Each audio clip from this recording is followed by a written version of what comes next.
We are slaying monsters. Don't let the ghosts and the ghouls disturb you, darling.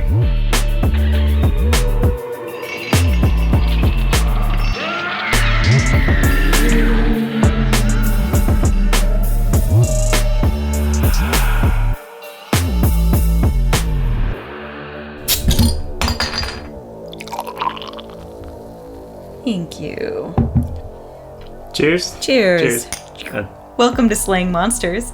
This is EJ, and across from me is... Matt, and I am holding the Bigfoot Barley Wine Style Ale by Sierra Nevada Brewing Company.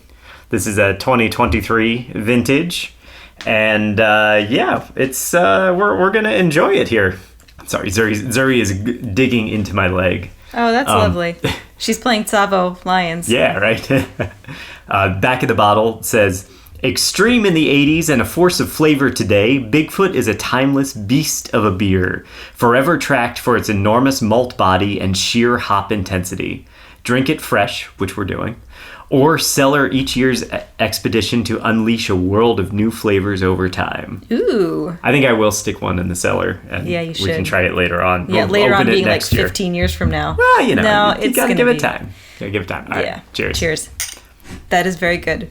I love a good barley wine, though. The season is coming to an end because we're here in April, and I don't really want to drink barley wine over the summer because they're too heavy. I do. I will drink barley wine at all times. I will drink a Belgian quad in 100-degree weather. I don't know if that's okay or not to do. I don't know what they would you think about certainly that in can. Belgium, but I would drink a a triple. I feel like triple is a little bit more refreshing than a quad. Triples are refreshing. Just something about that quad is so damn heavy. Yeah, triples are a refreshing kick in the teeth. Yeah. But I really shift to IPAs over the summer. I love IPA, like West Coast IPAs in the summer. Awesome. So this is now our third installment of our happy hour series. We're going to talk about some news items. We are going to have a story, a very Easter themed story. Yay! And then we're gonna read some listener emails. All right, cool. I'm very upset. Let me just say that when we went to the grocery store today, I did not pick up any Peeps or other delicious Easter treats. I really wanted to have something for this, and I didn't, and I'm really upset. Oh. So anyway, The Peep, the original Easter cryptid. yes, exactly, exactly. The giant marshmallow creature, That's right. Rarely seen. rarely seen except for grocery stores. All right, our first news item. A Harvard physicist is organizing an expedition to the South Pacific to look for crashed alien debris. Okay, so to me, this sort of just sounds like the one in the UK that we did recently with Right, these going like, to the little town. Was it NASA guys? Yeah, so the news, it wasn't exactly that, but NASA was like interested in this little town because they said that there was an abundance of alien sightings in the little town. Right. And your postulation was that NASA just wants to go vacation in this tiny town in England because it's like this gorgeous town. It's a beautiful town, and so this is Right. this is the same damn thing. Yeah. So this is the South Pacific. Oh my God, even more wonderful. And I bet he's getting one of those really cool huts that go over the ocean. You know what those? Oh yeah, on the stilts? Yeah. He's Yeah. getting like oh man, I bet that's where he's staying. And just eating seafood the whole Oh time. yeah. Maybe he's even at an all-inclusive resort. You know, good. swim up bar, maybe. Maybe drinking like Mai Tais or something like that, whatever right? They drink Yeah. there. Yes, absolutely. I am skeptical of this, but go ahead. The he in question is Abraham Avi Loeb, and he is a professor of science at Harvard. He's also the chair of the Department of Astronomy there. He's a founder of the Black Hole Initiative, which studies black holes, obviously, and the director of the Harvard-Smithsonian Institute for Astrophysics. He's also a huge alien believer. And he really needs a vacation. And he obviously really needs a vacation. And he has an amazing taste in vacation spots, let me just say. I know, I like it, yes, right? I like this guy. So, Loeb's first real public foray into extraterrestrial intelligence surrounded the Oumuamua interstellar object, which was job. first sighted in 2017. And this was kind of a big deal at the time. EJ, I don't know if you remember this. No. Okay, that's fine. It was a big deal at the time because Oumuamua was the first interstellar object that we detected passing through our solar system. It's seriously the first time? Yes. Wow. First interstellar object. You'd think there'd be like a lot more. Okay. Yeah. It was spotted by the Haleakala Observatory in Hawaii. I think I'm saying that. Haleakala, which gave it its name. And that name, Oumuamua, translates to first scout. Ooh. Which immediately conjures up like the idea of a spaceship, right? Totally. The scout ship. Yeah. It's a cool word. Yeah.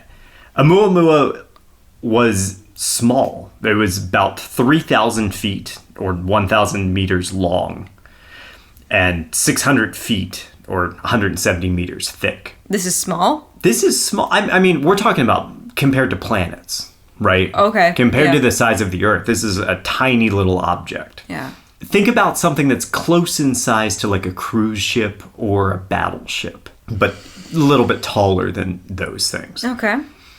What's most wild, I think, is that despite the object being pretty close to the sun, its acceleration through the solar system wasn't the result of the sun's gravity, but its own propulsion. What? Yeah, it was driven by its own propulsion. Get the fuck out of here. Yeah. So it's worth noting that Oumuamua actually didn't fly on a straight line. It tumbled end over end. Like if you took a cigar and you held it by the tip and tossed it through the air, or if you're like a throwing knife or something like that, end over end. Can I ask you something? Yeah. I don't know how you can tell something is of its own propulsion. I'm not a NASA scientist, if you're wondering. But it seems to me like, okay, if I'm going to throw a football, Right. and I'm going to do a nice spiral, but oh no, I aimed poorly and it hit a tree. And now the tree has knocked it end over end. And without knowing that I was first throwing that spiral, you would think that it was of its own propulsion, but maybe that was the tree that knocked it end over end and sent it to the ground. This could be the dumbest question in the whole world, No, but it's it just okay. made me think of it. No, it's okay. So essentially what that means is that when you think about the solar system, the moon rotates around the Earth because of the gravitational pull of the Earth, right?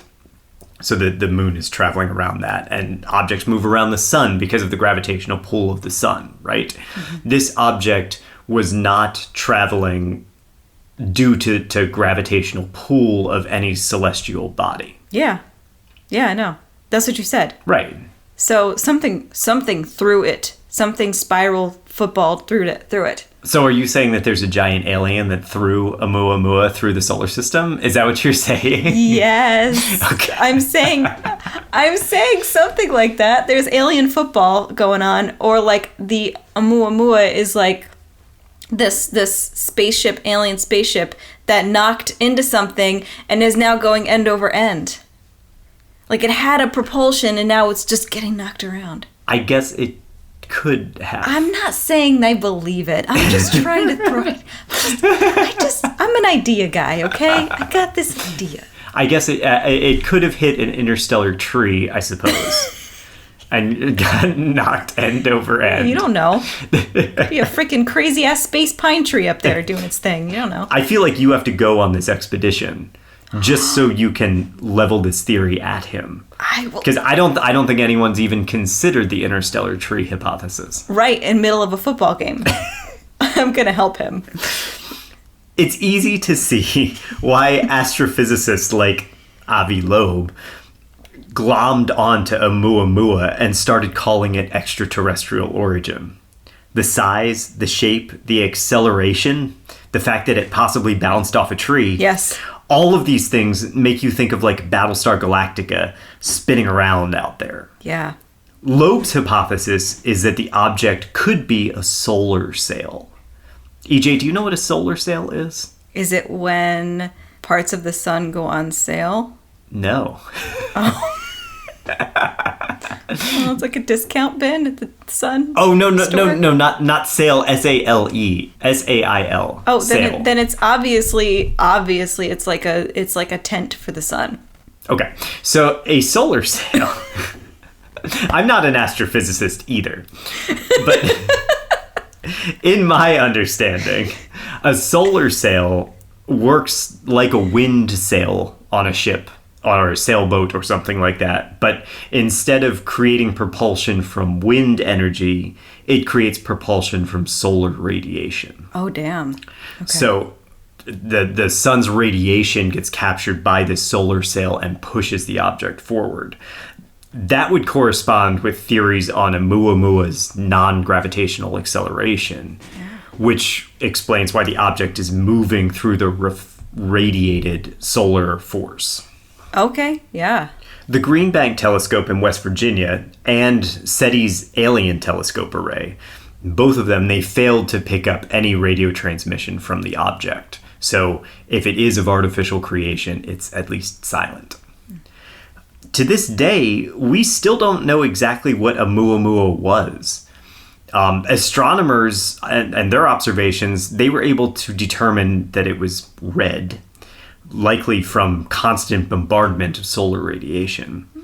It was likely comprised of mineral-rich rock, probably mixed with hydrogen ice.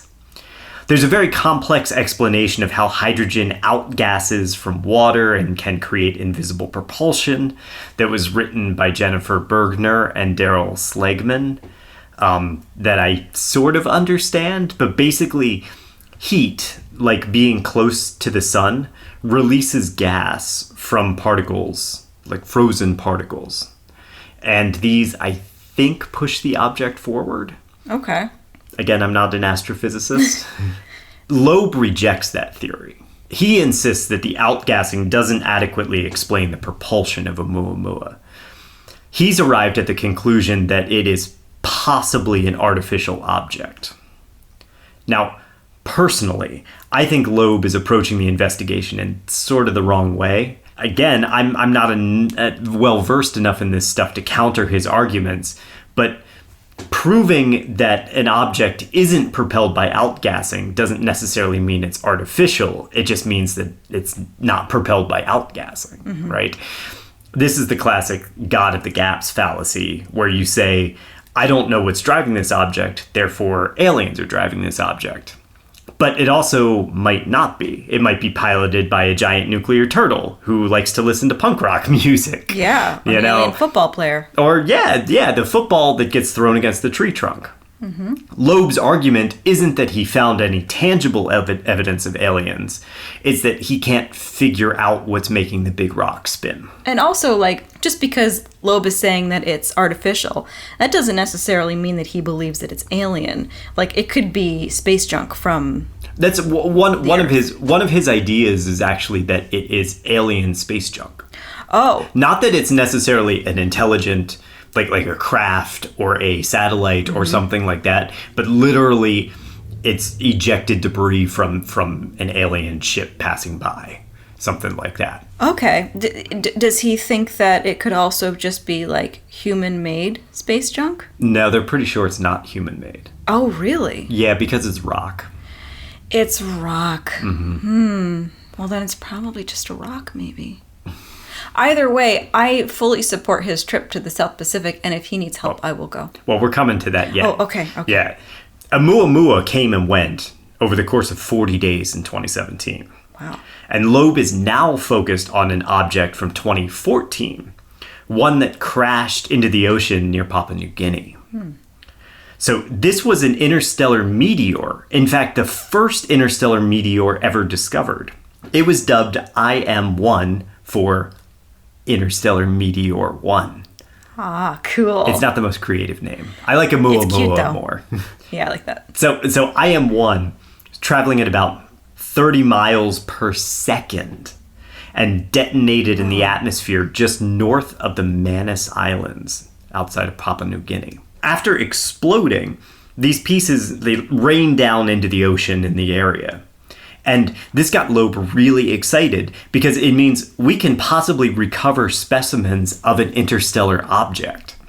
And in his words, determine whether the object is natural or artificial in origin. Cool. Yeah. Why did it explode, though? Oh, well, most of these things, they burn up as they come through the atmosphere, like meteors as they hit Earth and stuff like that. It's very, very rare for something to make it all the way through all of Earth's atmosphere. Yeah. And that's as far as it made it before it broke up, basically? Broke up. Okay, so it didn't explode like a bomb. It just sort of deteriorated. No, it deteriorated okay. is probably a better word for it. Yeah. Cool. Mm-hmm. Loeb is particularly hopeful about these fragments because IM-1 seems like it was incredibly durable. The fact that it disintegrated in low Earth orbit indicates that it was tough, like super tough. As we said, most asteroids and comets, they burn up as they come through before they even touch down. Yeah. Loeb postulates that IM-1 could be, in his words, an iron-rich bullet produced by an exploding supernova. Ooh. Isn't that cool? Yes. Yeah. Or it could also be artificial. It could be a piece of space junk from another civilization. Could be designed by aliens. Yeah. And so, in what we can only assume was an Ocean's 11 style montage, Loeb recruited a crack team of researchers, divers, and probably a disgruntled sea captain to go and find these fragments. Yeah, he's like a week away from retiring. Oh, yeah, absolutely. He's like, I've seen all the things in the ocean. Yeah. I don't know if it's an alien piece of junk or a rock or an old football. I'm going to know the minute I look at it. I'm thinking of Captain Quinn from... Oh, hell yeah. Yeah. Bring your teeth and tail, the whole thing. Yeah. This expedition is slated for 2 weeks this summer, and we're just going to have to keep an eye on their findings. Yeah, I hope they find something cool. I actually think it's really cool he's going to look for it. I think it's awesome. Yeah. We hear all the time about how mainstream science rejects aliens and rejects all of these things, so it's really awesome to see this Harvard professor be like, yo, I'm going there. We're going to try to find this rock or whatever it is. We're going to research it. We're going to look at it. Let's find out what the thing is. Yeah. How are they going to find it in the ocean broken up into a lot of pieces if they don't know the material? How are they going to know to look for it? I don't know. I don't have that answer. Okay. I assume it has to do with, the type of LiDAR and stuff that you can Something do. just doesn't fit? Yeah. Mm-hmm. Okay. Loeb is the kind of researcher who sees aliens in a lot of places, from the spinning cigar of Oumuamua to the exploding M1 over Papua New Guinea. But I can't blame him, dude. It's a really tantalizing image. The idea that extraterrestrial intelligence sending probes or satellites light years to observe our planet. So cool, right? Yeah. Even if it's not artificial, just recovering an interstellar object could lead to all kinds of fascinating discoveries about our universe. Mm-hmm. I think Loeb puts it best in his article. Elon Musk dreams of dying on Mars. I feel content with staying on Earth as long as I have the opportunity to hold an interstellar fragment in my hands. That's nice. Super cool, right? I like that. Yeah. I like his plan. 2 weeks is a good amount of time, but he could go a bit longer, I think. I wish it was longer. I worry that 2 weeks is not long enough. But there again, this might be the first of like 3. Yeah. We don't know. Yeah, he could go back. I guess my concern is that what are you going to do in 2 weeks? Like you're gonna have time, of course, to look for the debris. Right. But then when are you going to find time to like zip line? I'm just saying, like, he needs to extend his trip if he really wants to enjoy his time there. As I said, I think you got to go along and promote your theory. Mm-hmm. Yep. And then probably also, drink some coconut rum or whatever. Oh my God, yeah. Well, I'll make sure that the team has a good time as well as an educational time. Yes. All right. In our second news item, Australia has always been the source of scary animals, and a newly discovered trapdoor spider fits right in. Ooh. Trapdoor spiders, they're predators. They have this really unique strategy. Rather than spider that builds a web, right? They dig these little burrows and they hide in them. And then they cover the opening of the burrow with a door that's made of leaves or some other material.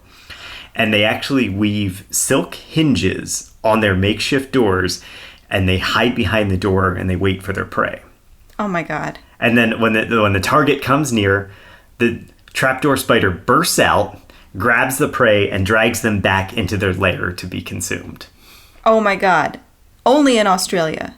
Only in Australia. That is so cute. Isn't that cool? That's really cool. And I'm sorry to say cute. You guys can't see this, but Matt is literally like sitting across from me making cute little like what I imagine to be like squirrel gestures.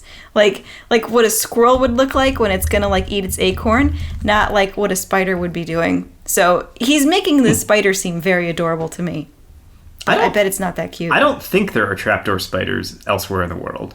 Oh, there are trapdoor spiders found in Europe and Turkey, particularly in France and Italy. So they call it a giant trapdoor spider, but it's not actually that giant. It measures up to 2 inches or 5 centimeters long. Okay. And they are native to the Brigalow Belt in Queensland, which is like a semi-arid woodland in eastern Australia. So are they, what would it be, venomous? Is that the word? Yes. To humans? Yes, they are. Okay. Although their bite is pretty harmless to humans. Okay. But they are venomous, yes. Okay. Mm-hmm. Authors Michael Ricks, Jeremy Wilson, and Paul Oliver of the Queensland Museum and the Western Australia Museum published a study in the Journal of Arachnology detailing this new spider. And what I think is cryptozoologically awesome about these spiders is that they've been reported long before this, actually. The first and only specimen on record was brought to the Queensland Museum in the 1960s. Since then, there have been numerous rumors, but there hasn't been an official study done on them. This is the first study that was done. Oh, wow. Yeah, which is totally in keeping with, like, cryptids today, right? It totally you have all these is. rumors. So, and this is particularly talking about the giant form. Exactly, yeah. Okay. These 2-inch ones. Yep. Okay. Unfortunately, the giant trapdoor spider is quickly becoming a victim to deforestation. With their habitats shrinking, native animal populations have been shrinking as well, obviously. The Australian Wilderness Society reports that over 400,000 hectares of land was impacted by deforestation in 2019. Oh my God. That's 1,500 square miles, which is about 4 times the size of New York City in 1 year. What the fuck are they doing there that's so goddamn important? Beef cattle pastures. Ugh.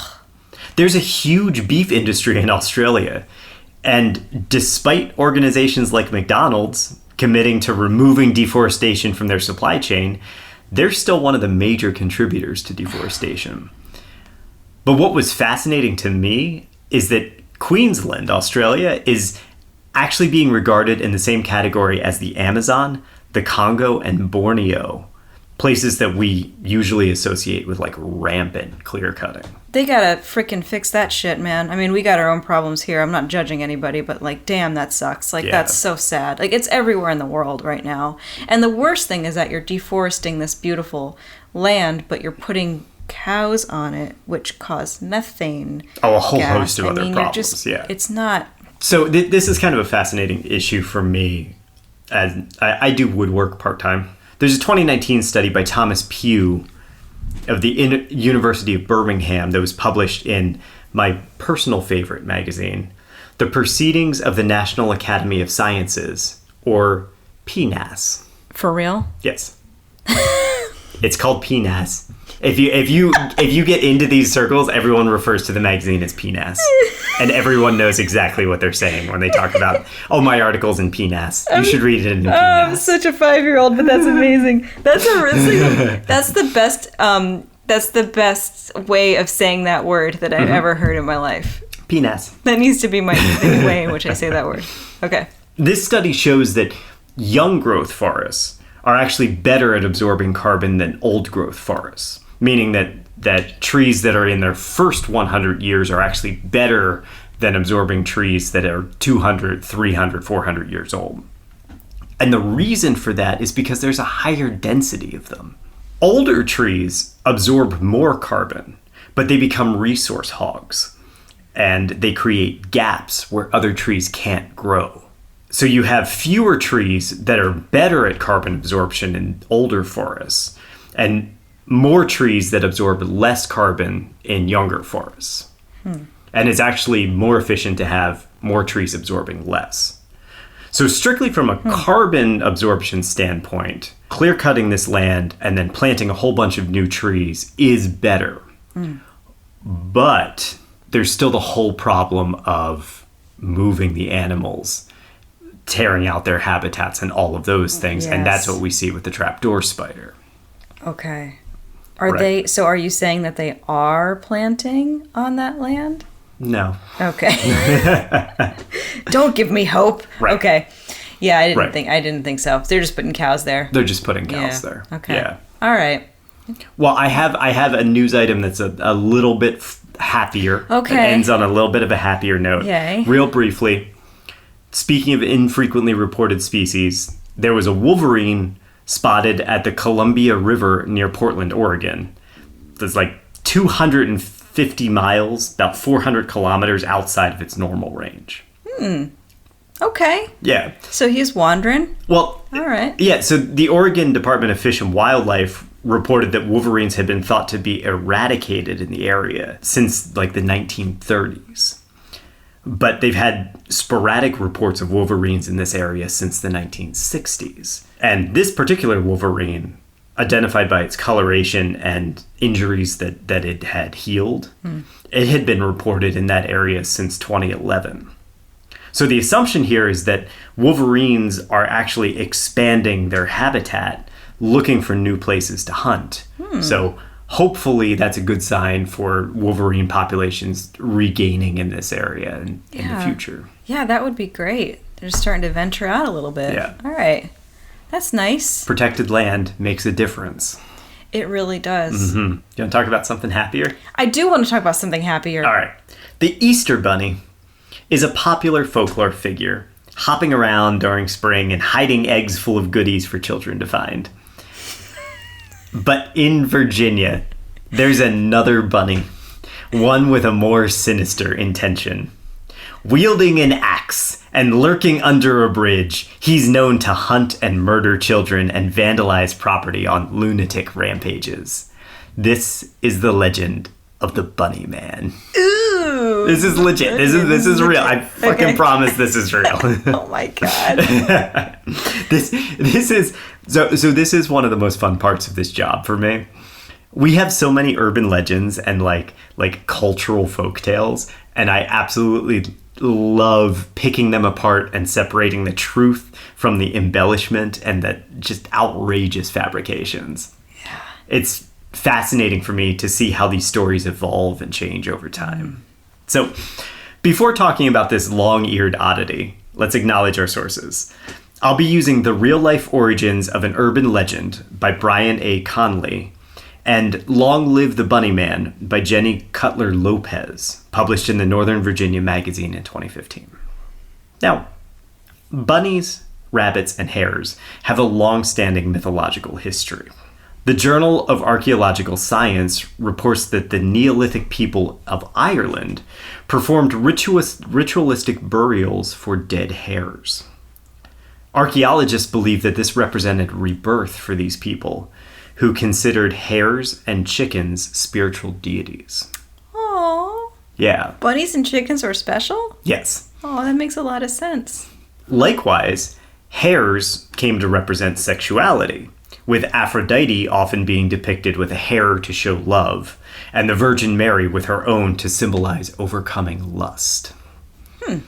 By the 1600s, the concept of eating hares around springtime had become like a folk tradition.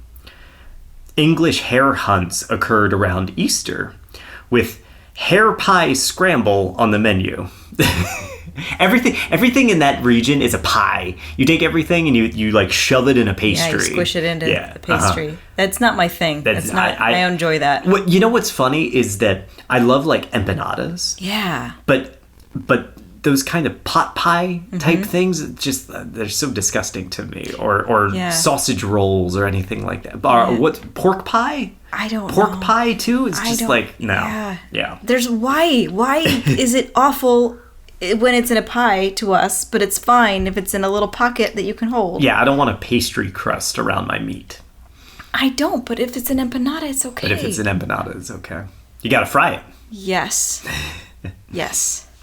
So the eating of the hare might also have had anti-witch connotations, because witches were often associated with winter, and they disguised themselves as rabbits and would go and steal your cow's milk on cold days.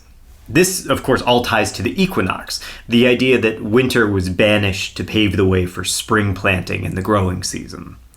In Germany, large Easter bonfires would drive these witches away, and they would flee on their broomsticks to party with the devil during the summer. Oh, well, that sounds fun. I want to go with the witches. Yeah, so every summer they'd go, they'd like rock it on with the devil, and then in the fall, they'd return as cold set in again. And they would just steal milk and steal milk from your cows, play games. Disguised as rabbits, yep. That sounds great. Sign me up for the witch life.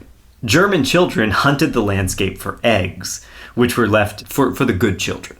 The eggs were forbidden during Lent, so finally being able to eat the eggs after Easter was a special treat, and they were brightly colored so they'd be easy for the children to spot them. The Easter hare was the one who judged the children's behavior, much like Santa Claus, and he would leave eggs for only the best children. In Germany, there's a lot of these like judgmental figures. You have Santa Claus, you have Krampus. Yeah. Those sorts of people who like look at the children and say like, "Oh, you've been good and you've been bad." Well, it's just helping raise the kids. Parents are tired. Yeah, they got a lot going on. Like, I'm going to make up this creature here, and it's like Elf on the Shelf today. It's the same thing. Same thing, right? Yeah. There's some belief that the hare has connection to the pagan spring goddess Astra, but much of this was reconstructed by Jacob Grimm of Grimm's Fairy Tales around 1835, and his work has been criticized.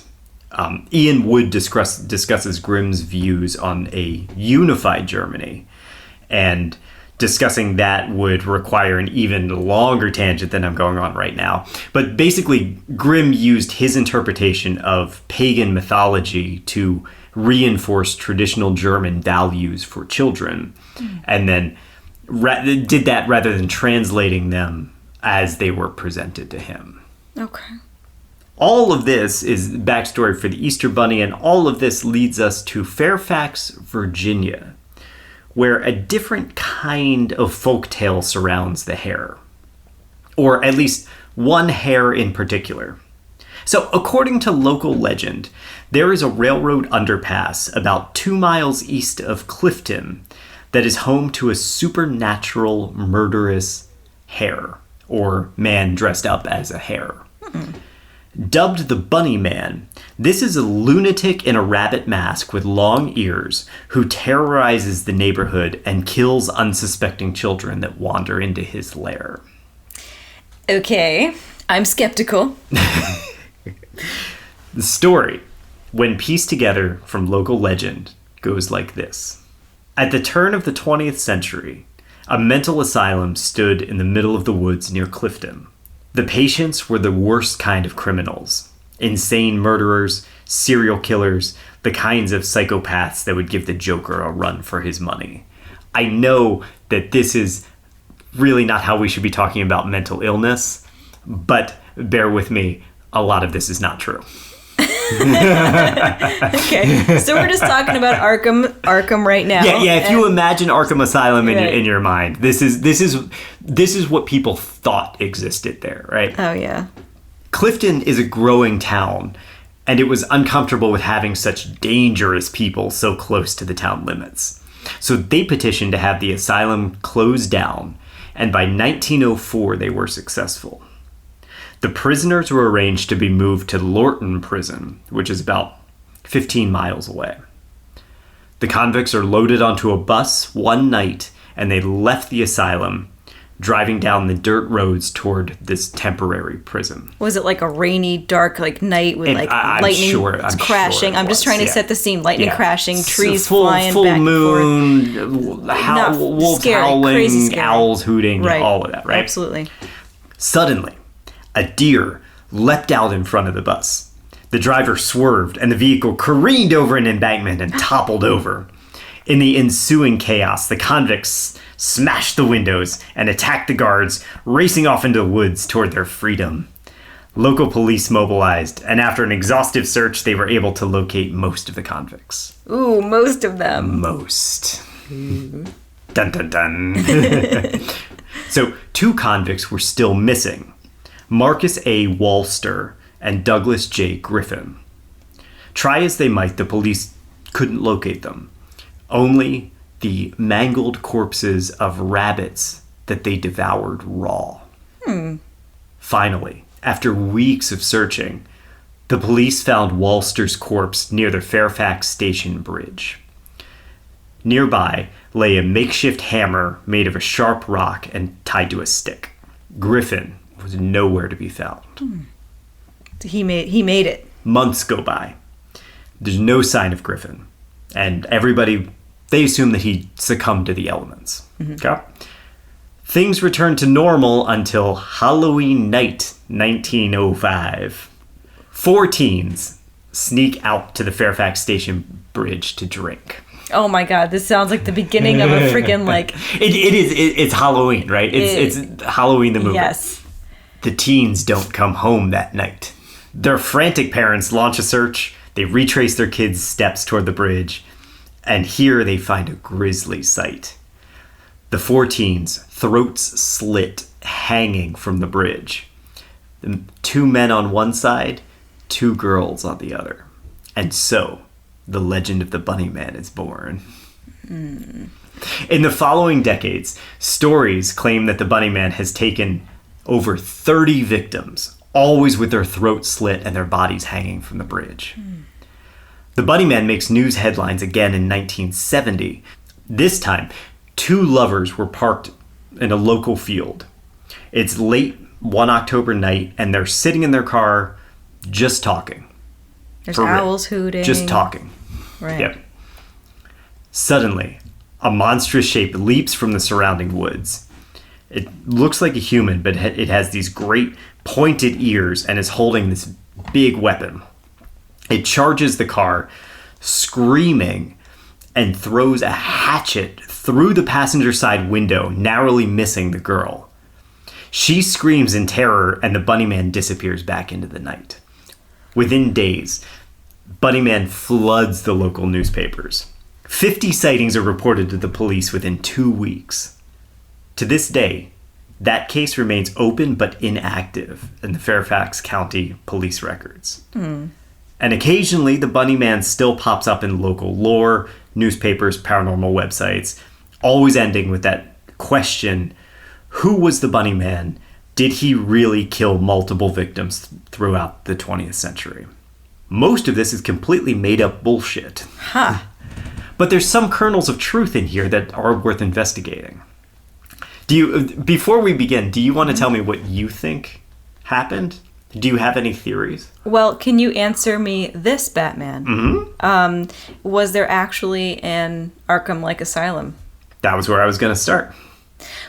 Okay, well, I mean, if there was, yes, and somebody wasn't found, then I would imagine that the maybe the local parents just sort of said, look, there's people on the loose, don't go over there.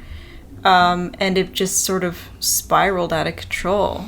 The story spiraled out of control, and like nothing really happened. Maybe because it happened around Easter, they got the idea that there was an evil bunny on the loose. That's my thought. Okay. Before we get to the Bunny Man, let's take a closer look at that asylum. Right? That's probably the easiest resource. It's also the easiest hole to poke in the story. Was there an asylum in the woods near Clifton around the turn of the century? Actually, yes. But also no, because it's not exactly what you think. Okay? So I did some digging on Fairfax Underground, which is an older message board from the region. There's a long thread from 2009 discussing the presumed insane asylum referred to in the Bunny Man myth.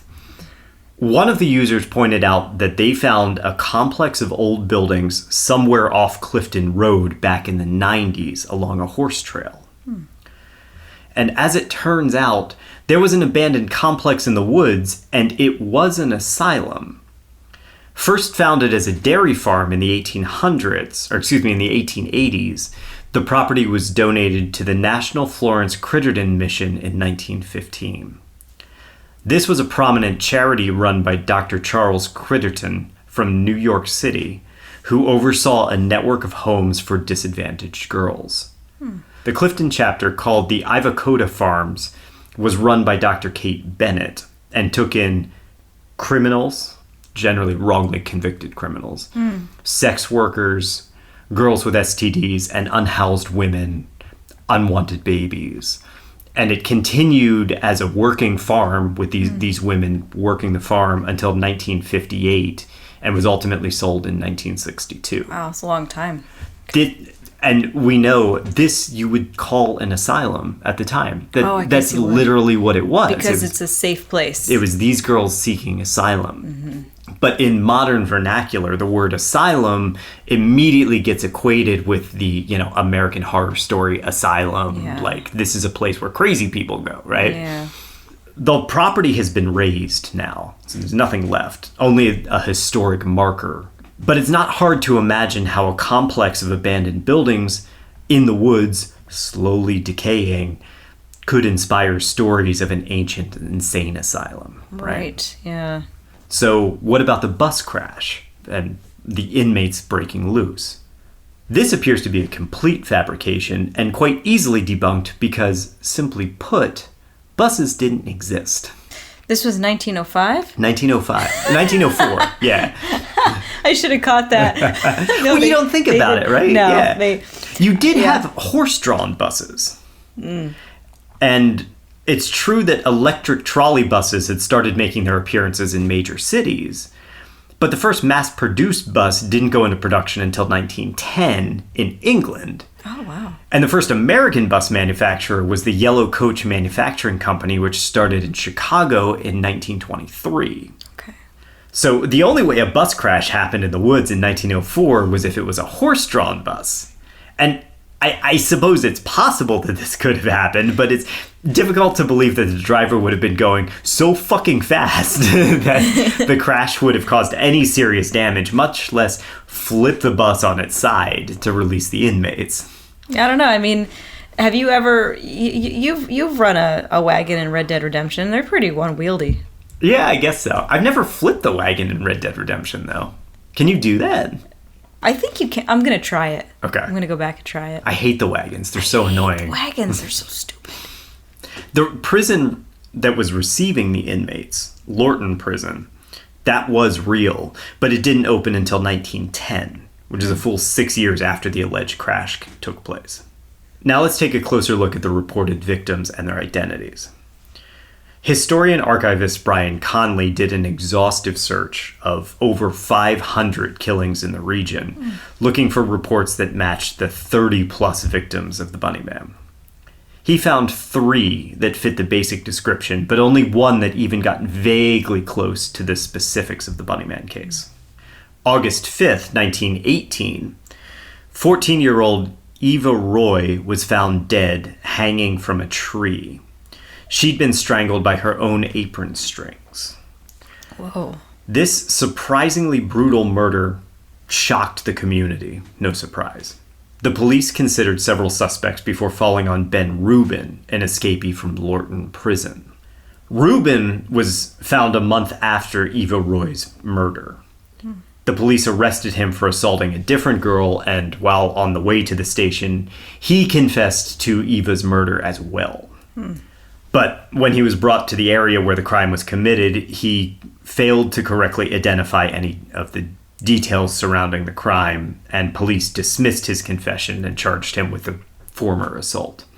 Several weeks later, Rubin broke out of prison in Fairfax. And when he was arrested again after that, he told the arresting officers that he'd lied about murdering Eva Roy because he thought he'd be sent to Fairfax and it was easier to escape from there. Oh my God. So Lou Hall, who was a woodcutter, was also tried for the murder, but he was exonerated. The police looked at William Wooster, who was released from an insane asylum, but they dismissed him because he wasn't in the area at the time. And the case of Eva Roy's murder remains unsolved to this day. Wow. But here you have all the hallmarks of the Bunnyman case, but spread across 3 different individuals. Mm-hmm. You have the escaped prisoner, you have the woodcutter using a sharp axe or a hammer, and you have the lunatic, for lack of a better word, right? But despite all these dubious connections, they don't connect the bridge, the teenagers, or the most iconic image of all, the bunny ears. Mm. So, folklore researcher Patricia Johnson considers the Bunnyman an urban belief tale, or an urban legend, basically. In a 1973 paper, she interviewed 33 students at the University of Maryland regarding the famous long-eared murderer. Her subjects recounted no less than 54 variations to this story. In her own research, she too was unable to find an original source for the Bunnyman. There were some consistencies in the reports, though, as logged by Brian Conley. 14 different geographic locations, 18 incidents involving the Bunnyman using an axe or a hatchet, 14 attacks on cars, 9 attacks on couples in parked cars, 5 incidents of vandalism, and 1 murder. So you take all these consistencies alongside Johnson's reported earliest stories, and Conley was able to finally track down a lead. On October of 1970, the Washington Post featured this article, "Man in Bunny Suit Sought in Fairfax." And here we get into it. Fairfax County Police said yesterday they are looking for a man who likes to wear a, quote, white bunny rabbit costume and throw hatchets through car windows. It's just what he likes to do. It's fine. This is his joy. It's a pastime. This is what makes him happy. Don't yuck his yum. Don't yuck the yum. Exactly. Air Force Cadet Robert Bennett told the police that shortly after midnight last Sunday, he and his fiancée were sitting in a car on the 5400 block of Guinea Road when a man, quote, dressed in a white suit with long bunny ears, ran from the bushes and shouted, quote, "You're on private property and I have your tag number." The rabbit threw a wooden-handled hatchet through the right front car window, the first-year cadet told police. As soon as he threw the hatchet, the rabbit skipped off into the night. Police Happy Easter! I know, the language in this article is incredible because they're like, yeah, the rabbit skipped off into the night. Bennett and his fiancée were uninjured. This is it. That's great. This is it. This is the first report of a hatchet-wielding bunny man. Hopefully not the last. Well, it's not. Oh, okay, good. Phew. Less than 2 weeks later, the rabbit was spotted again, less than a block away from the original incident. This report came from Paul Phillips, a security guard who was monitoring a construction site. He found the bunny man standing on the porch of a newly built, unoccupied home. And when he tried to talk to the bunny man, the rabbit pulled out an axe and started chopping at a porch pole. And he said, and this is a quote from the bunny man, "All you people trespass around here. If you don't get out of here, I'm going to bust you on the head." What the hell? He had a nice burrow, and you all just gotta ruin it. So Phillips goes back to his car and returns with a pistol. Because he's a security guard, remember? Yeah. So he returns with a pistol, and when he gets back to the house, the bunny man runs away. It says here he ran away. He didn't skip away this time. He abandoned the skipping. Oh, he was serious that time. So the police at this point didn't have much to go on. Although they did have the hatchet that was thrown through Cadet Bennett's car window. After a brief investigation, their office received a call on Halloween night from someone who claimed that he'd received a call from the Axeman. And the caller said that this is the Axeman, right? It said, "You have been messing up my property by dumping tree stumps, limbs, brush, and other things on my property." So this report came from Kings Park West, which was an area of rapid development in the region. See, as far back as World War II, Fairfax County was still mostly rural farms. But thanks to the GI Bill and the economic boom that followed the war, housing markets were scrambling to catch up. Suddenly, suburbs were becoming these very desirable options for families, right? Yeah. Kings Park West, existing at the end of the line out of Washington, D.C., wasn't immune to that housing boom. Starting in 1968 and ending in 1986, sectional development took place. Conley notes that the James W. Robinson School opened in 1971, and that had nearly 4,000 students in attendance. So that's a huge population increase in that area. Yeah.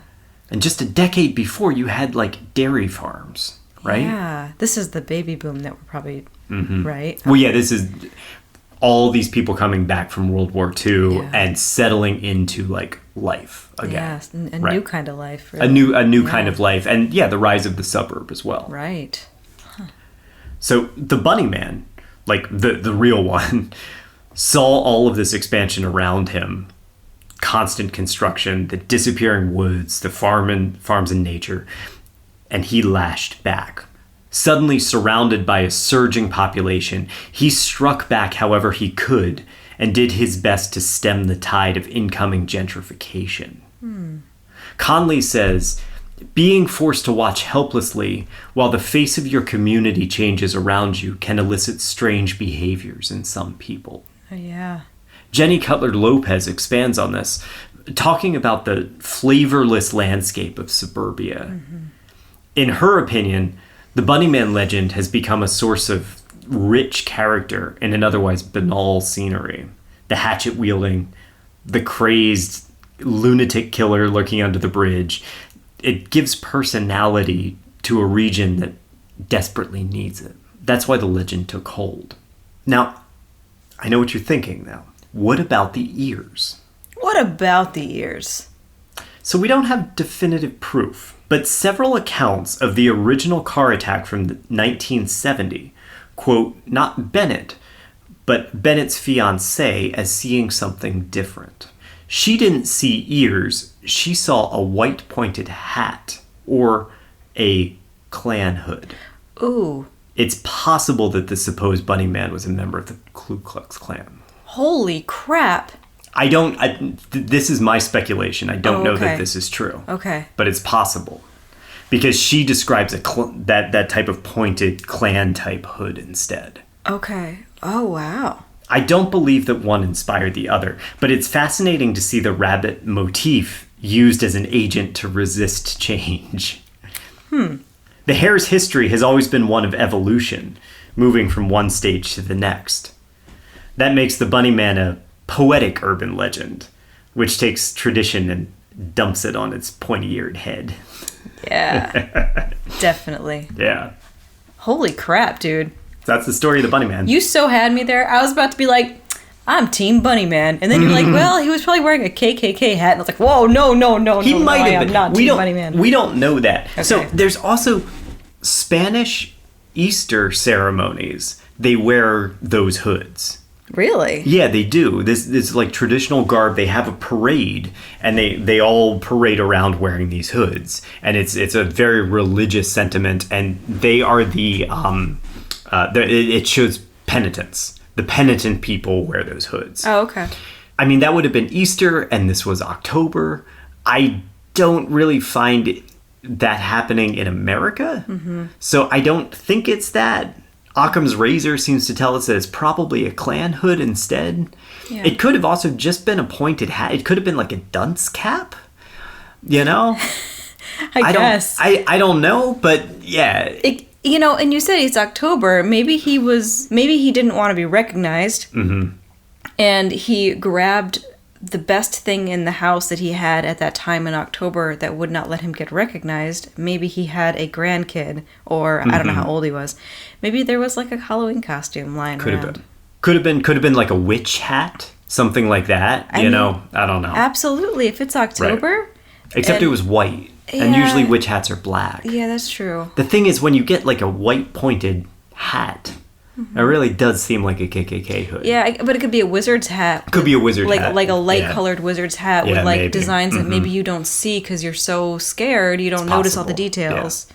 This whole like development in an otherwise like quiet, nice setting, like I feel that like Like, I get that, you know, like you're taking the and then when you go back quiet to the country beauty away. You go back to the original articles and you get his actual quotes where he says, "You're trespassing. I have your tag number, your license plate number," you know, and then he's there in this development and he's like, "You're trespassing on my land. You have these new houses coming into my land." Like, no wonder he was pissed off. Yeah, he's probably...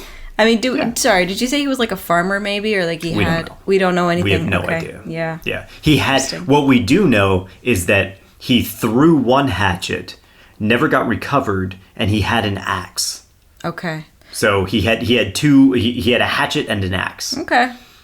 It could mean that he went shopping. Could It could mean that he has a barn. I mean, we don't know. Yeah. It's not that uncommon to have a hatchet and an axe. It is not. You had me thinking that like a lot more of that story was true. A surprising amount is fake. Well, not fake, but a surprising amount is urban legend embellishment. Right, it's not based on anything. And the funny thing is that it actually started in like the 1970s. Even though the legend itself starts to trace back to this old asylum. But as far as I can tell, all of that story, the bus accident, moving the prisoners, the fact that prisoners were there at all of that is all fabrication. Oh, it's interesting. If I had to guess, I would say that story was probably created out of The Fugitive, the television show The Fugitive. Oh. Because that's exactly what happened to Kimball in The Fugitive. There's a bus accident. He escapes because of the bus accident, and then he's on the run. And The Fugitive, I believe, would have been the right time period. Give me one sec. Okay. I feel like that's a very common trope. Fugitive ran from 1963 to 1967. That is an interesting thought. That's my guess. And I bet it was a very memorable scene. Because it was probably the first time It replayed, if I'm not mistaken... and perhaps some of our older listeners can correct me if I am, I believe it replayed in the intro every single time. Oh, wow. If I'm not mistaken. So, you want to close this episode out with some spookiness? Yes, I do. I want some spookiness. All right, we have some listener emails sent in here. First one, let's start with a quick comment on the St. Paddy's Day podcast. I personally think that the man that claimed his wife was slaughtered by a gigantic, vicious otter actually killed her himself. But what a tale. You're found covered with blood standing by your wife/body, so you blame the invisible monster. Yeah, that's... wow.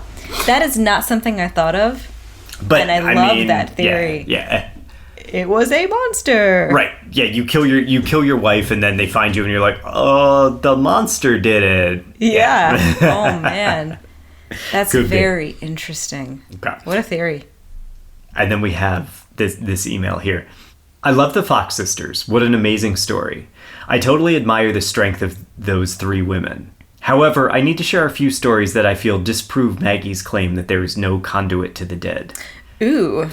I understand her pain and anguish, but from these three anecdotes concerning my deceased husband, I know differently. Okay. I guess the first would be rejected by doubters, as the result of simply living with someone for over 20 years and knowing that person well. I was in the middle of a project that required me to do some hammering overhead. Just wanting to finish up, being too lazy to walk to the house and carry out a ladder, I pulled a loosely rolled roll of chicken wire to stand on.